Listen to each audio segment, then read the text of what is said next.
Hey guys, it's Deconic, and in this video I wanted to showcase a build that I have been enjoying on last Epoch since online mode became more stable. The build is Explosive Flask Falconer, and it makes use of the Explosive Trap and the Acid Flask to become a pseudo-immortal build while actively attacking and melt any who dare stand in your path. Essentially, it gave me the feeling of playing God mode in any content I have gotten into, which by far just feels way too good to not share with you guys. Now, as a disclaimer, so far I have had no problems pushing empowered monoliths, but I have not stress tested the build in very high corruption. That I am talking maybe the 500 to 1000. I haven't got into that corruption yet. This is one of my first end game last Epoch characters, and I also went the Merchants Guild, which so far is shooting yourself in the foot, at least to me. Like, I can say with confidence that I do not recommend this. You know, I have very suboptimal gear right now, which I will talk about a bit later in the video about just general faction choices and whatnot, and why I think the Merchants Guild as of its current iteration is kind of bait. For the playstyle of the build, it uses Acid Flask as your main damage skill, being triggered by Explosive Trap.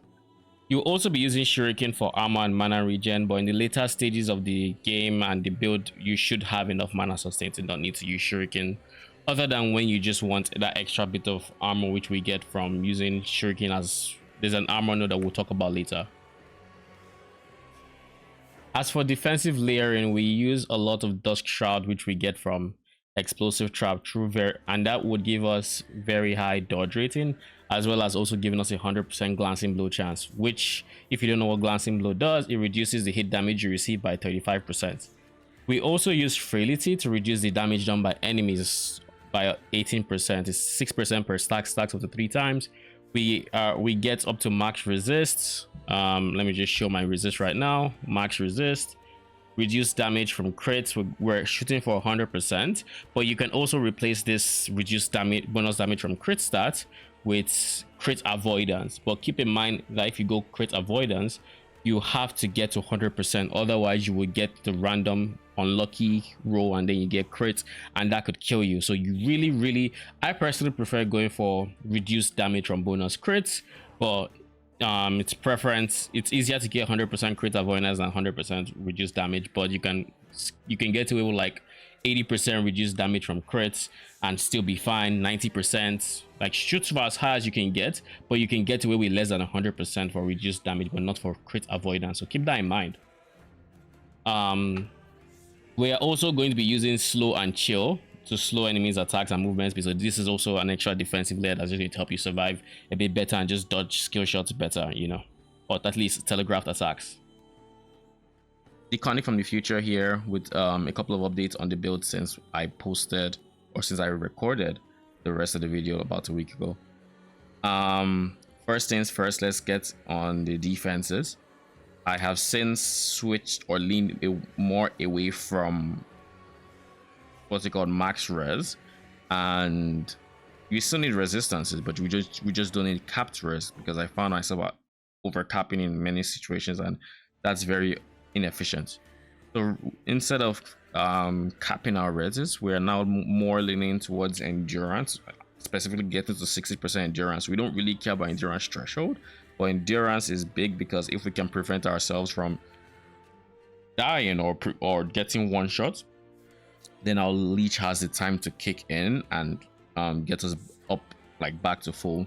And of course, leaning more into HP as a whole and trying to get just more raw HP into the build. I have also leaned away from critical strike damage reduction, like the one that reduces the damage from crits, and I'm now more going into crit avoidance, simply because all I need is a tier 7, like on the belt, for example, and I can get to 100% with the crit avoidance node on the tree, versus having to invest multiple affixes into critical strike avoidance. And then in terms of corruption pushing, I have gotten this build to over 300 corruption. It's very comfortable. You can easily go further. I will not be pushing the build to as far as it can go, but I will still push it a bit further. I still I'm trying to get my 2 my 2/3 LP helicals just to see how that feels. And once I have that tested, you guys will be seeing this video. And of course, if it turns out to not be as good as I had hoped, I will switch the chest piece. Well, I do think it's going to be a really nice upgrade. But just know, let this be a testament to how the build does not need it to function, or any of the uniques or legendaries in the guide. That being said, remember, it is always it's better to have the exalted explosive trap levels than to have an Eloquus without the levels to explosive trap and acid flask. So just keep that in mind when moving forward. Anyways, I hope you guys enjoyed the rest of the video. Now for the skill trees, we're going to be starting out explaining. Let's start with the acid flask, as this is the main damage of the build. But for the TLDR of the playstyle, you're going to throw traps. These traps will throw other traps as well as acid flasks, and those other traps will throw even more acid flasks. They won't throw more traps, but they'll throw acid flasks. What do you call it? So yeah, acid flask. We are going to be leveling using, we're going to start off with hindering mixture, then get 4 points into mana efficiency just so we can get the fire flask. Before you start triggering acid flask with explosive trap, while you are still casting this directly, you want to opt for cluster bomb for just ease of use for yourself as well as your Falcon, because your Falcon triggers cluster bomb. But the moment you do start going mostly into acid explosive trap for yourself and for triggering acid flask, you want to despec from this, because the extra explosions do not happen when you trigger the skill from explosive trap specifically. We are also going to be going from here. We're going to go for flat damage, and if you are using dual wield flat crit daggers early, then I would go for this node. If not, I would instead opt for 4 points into this and some points into armor shred. Alternatively, you can level up by specking into this barrage node, and then you go for fire. This path, I would say, is probably more, it's probably more tested, because this is how I actually leveled it. But it's worse off if you want to use explosive trap early, because you'd have to despec a lot. But if you plan on using acid flask for a prolonged period of time, like well into like the campaign, like let's just say chapter 5-6, the act 5-6, whatever they're called, then I could maybe see recommending this being the move. But otherwise, if you want to get into using explosive trap ASAP, I would ignore this node and just go straight for this one and use cluster bomb instead. Okay, and as a side note for his acid flask, before we move on to explosive trap, if you do not have chance to apply frailty on like your amulet, for example, it may look like a small chance, but the amount of times we hit, it's basically free to always have 3 stacks on most mobs anyways. But if you do not have it on any piece of gear, you can consider specking into 1 point into debilitate. Now, it's not ideal, and eventually you do want to have it on a gear piece, but before that, you can actually consider this, and this will increase your survivability by quite a lot. So to the next skill, we're gonna be, why is 1 point unspent? We're gonna just put it in here. I'm confused. It says 1 point unspent. Am I bugging? Anyways, I'm going to ignore that. So to the next skill, which is explosive trap, we are going to be, this is the one that's going to be triggering our acid flask, and as such we need this to have mana under control. But we are actually not going to be using this skill until many levels into the skills. What do I mean? When you unlock the skill and you specialize, it's probably going to be your second specialized skill if you plan on going it early. I would get to like level 9-10 on this skill before I actually equip it to start using. Why? Because you need so many nodes for this to actually do what you need to do. So you would need to get the minefield node, you need trap sprinkler, you need automated bombardment. This makes it so you are guaranteed to drop an extra trap for each trap. And this is important because it is when your traps throw that extra trap that you would get the acid flask procs. This makes it so they just throw their traps a certain distance, and this makes it so acid flasks go with said traps. So you need at least 1 point into here, 2 points into here, 1 point, 1 point, 1 point before you can even use the skill. And at this point, the skill is going to cost a lot of mana. So I don't even know if I don't recommend going it here. I only recommend going, or you start using it once you have like 1 point into here and then the 2 points into here. Then you can start considering using it. Keep in mind at this point we don't have points here. From here you can choose to go more mana efficiency if you do not have like if you don't have good mana regen on your gear and you don't have minus mana cost on your rings. If you do and you think the mana cost is somewhat under control, or you would then spec towards the left, you'd get your fire red shred and then you get static mines into trappers. You are going for trappers because this is essentially this is extra traps thrown for minus 35% damage and less area for the traps. This is very big because now instead of throwing 1 trap, you're going to be throwing 2 traps at no extra mana cost, by the way. So you throw 2 traps, you spec into this one, you throw the 3rd trap, and then from here you want to max this out, potentially going to dust shroud the moment you start feeling like you're taking more damage than you should during the campaign. You want this ideally even before Lagan. So I will try to create a very detailed recording of how you should progress this skill in particular, because there is a lot that would go into it. But the TLDR, this area is a must. Then you want to figure out mana, then you go for your extra traps here, and eventually Dust Shroud. And when you have your mana very under control with your rings, your mana regen, then you expect 1 point into this, and eventually when you get the exalted rings and whatnot, you put the 2nd point into this.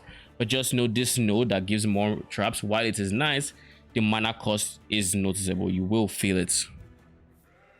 But yeah, that is the explosive trap skill tree.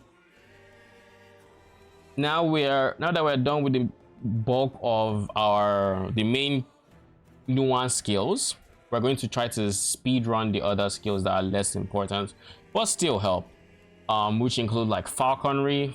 We opt for falconer's mark, which would increase the damage you do to targets that are marked by our falcon, typically through falcon strikes. But with this node, it allows your any falcon attack to actually inflict falconer mark, so it's just a free more multiplier for your damage in general.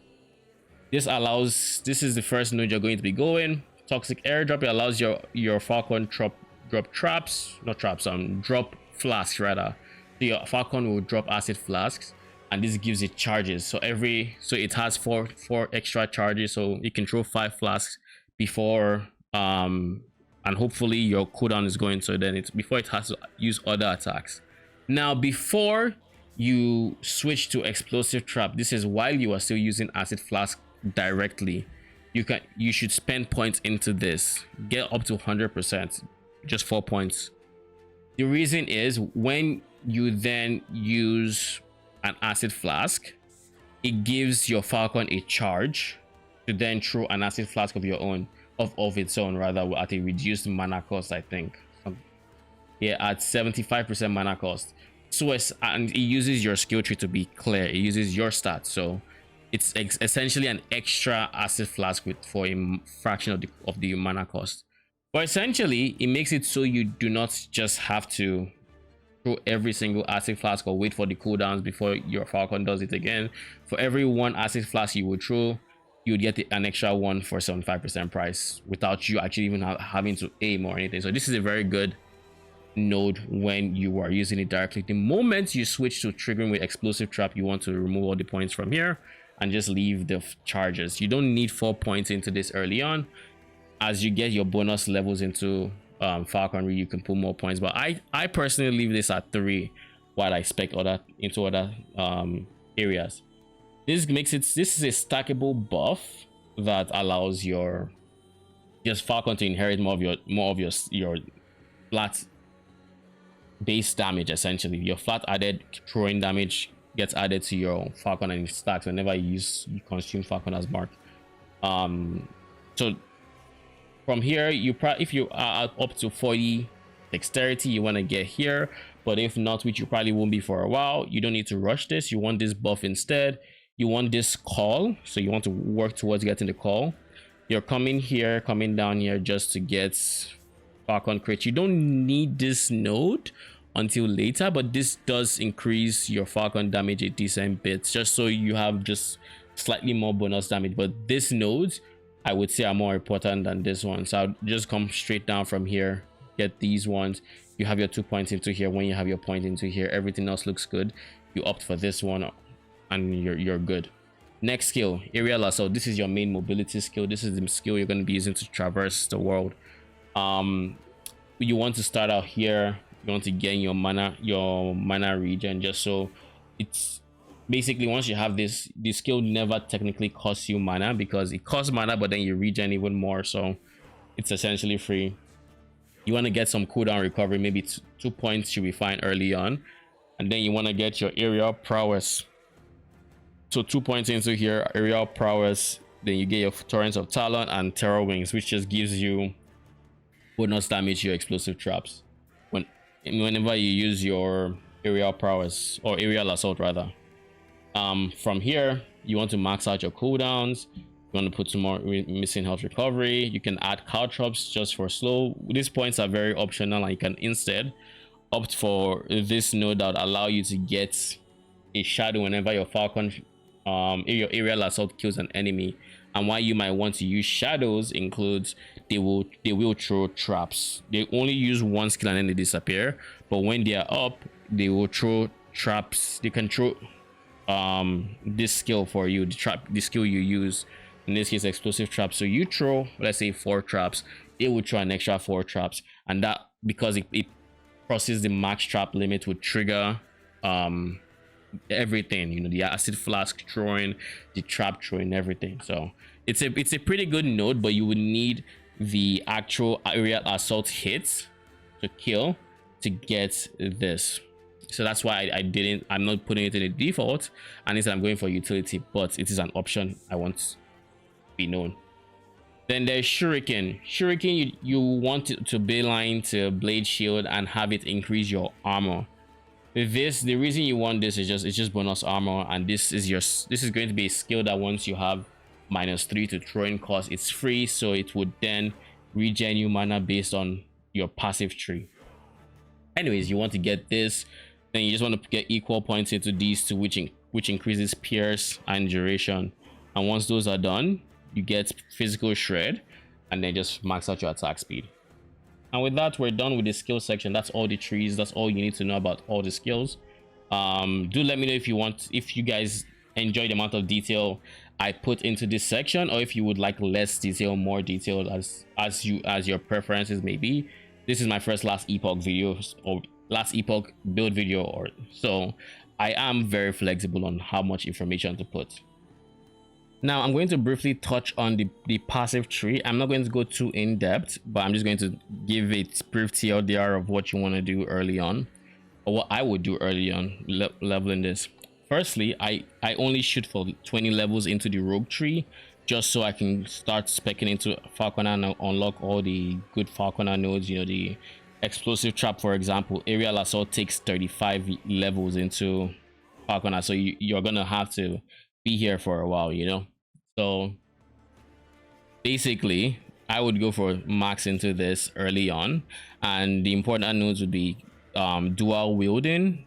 This makes it so you're tankier while dual wielding, and you can get very good crit chance early. Like, I think I tested leveling up with this character, and like I tested leveling up a new character with this build, and I went dual wield early instead of sword and shield, or dagger and shield, and I got easily above like 50% crit chance. Like, it's so easy once you get 2 daggers that just giving you +2/+2 base crit. So like, if you get this node early, you can hard spec into crit and you will be golden. If you're only going 1 dagger, you can still get decent crit chance, especially with the specific multis that Acid Flask has from this node, the increased crit chance and multi. It works very good with having that flat crit chance. Anyways, so I'd get 20 points into this, maybe focusing on this, get some reduced damage while moving, but most importantly, these 4 points should be there by the time you leave your rogue tree, and then you just follow the falconer tree as you go forward. 2 points in here, 5 points in here, just follow it along. The moment you unlock this, you want this. You can choose to opt for this node if you want. It's very optional or not. I chose not to, but it is an optional. The reason you might want to consider this node is simply because of the health on block or glancing blow, because it just makes it so that whenever you do get your guaranteed glancing blows, which every single hit you take if you are throwing traps will be a glancing blow, just because we spec into a lot of dust shroud on the explosive traps. But anyways, area, you want mana regen early, so just name of the game early on is mana. You want to be able to spam your skills as much as possible without running out of mana. Whenever you run out of mana, you want to spam Shuriken, so you do get your mana back, and then you want to repeat. And eventually, once you can just spam your traps, you will basically be hit immortal. That being said, this build so far on my in-game character has been a bit weak to damage over times dots. They can be quite the challenge. However, in the final build, we actually mitigate a whole lot of the dots weaknesses, or we at least try to cushion them to a degree by using, for example, an oracle amulet if you can get one. If you can't, it's not the end of the world, but if you can, you just get straight up to 20% less damage over time taken. That's a big multi right there. That's a big reduced damage for dots. And then we can have like stats like the armor mitigation applies to dots. It's not important because we don't stack too much armor, but it's still something because we do have some armor. And then when we have Shuriken, it's a bit more. I don't think this takes Shuriken into account, so like we do still have a decent amount of armor. So at the very least, it just reduces a bit of damage over time we take. And this one also gives us the implicit that armor mitigation also applies to whatever. So this is, again, this base optional, but if you can get it, get it. If you have the choice, get it. If you don't, it's not the end of the world. Don't sweat over it, basically. So that's for dots. For hits, like I said, we stack a lot of dust shroud, and as such, we're going to be very, very tanky. We have glancing blows, and we get flat dodge from dust shroud. And because we get flat dodge, wherever you can on your gear, if you are max resist and whatnot, you want to fit in percent dodge rating, not flat, percent, because we get a lot of flat. So if you really want to scale your tankiness through dodge to the true higher corruptions, you want to get that percent dodge rating. And like we in this build, we opt for it in a few places, I believe, if I can find it. But yeah, just know that if you have the choice, if you have an open prefix, either go health or you go percent dodge, and you should be fine. Now, to explain the unique interaction with the uniques we do have in the build, which is Echo's Abandon and Drought Release. The idea, and this is this I saw in a YouTube video, thanks to, I think H2O was the name of the person that was actually running Acid Trap Acid Flask Explosive Trap. I mix them up sometimes, but anyways, I found out that if you use the Echo's Abandon, which makes you consume potions to increase your Acid Flask damage, it triggers on your Falcon using the skill. And because we're not using it directly, we are not going to be able to trigger this, but our Falcon will trigger it, which means we then use a lot of flasks. But because we use those flasks, we can get experimental affixes like mana gain on potion use, which will help your mana regen so much to just sustain being able to spam your explosive trap that much more. And to piggyback off of the fact that we are consuming flasks, we also are using the Drought Release, which gives us percent missing health on potion use. We're only using one because we like the flat crit chance of daggers or of certain dagger bases. It's very good for getting to 100% crit, or at least very close to.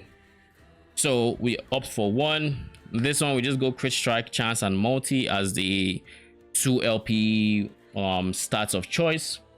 We also, and I can't stress this enough, do not go Eloco's Abandon before you have a 2 legendary potential that can get plus to the skills listed, which is Acid Flask and Explosive Trap. These 2 plus the levels are very important. If you if you cannot get an Eloco's Abandon with those, just use a rare or exalted piece that has those plus the levels, because you do not want to lose the levels.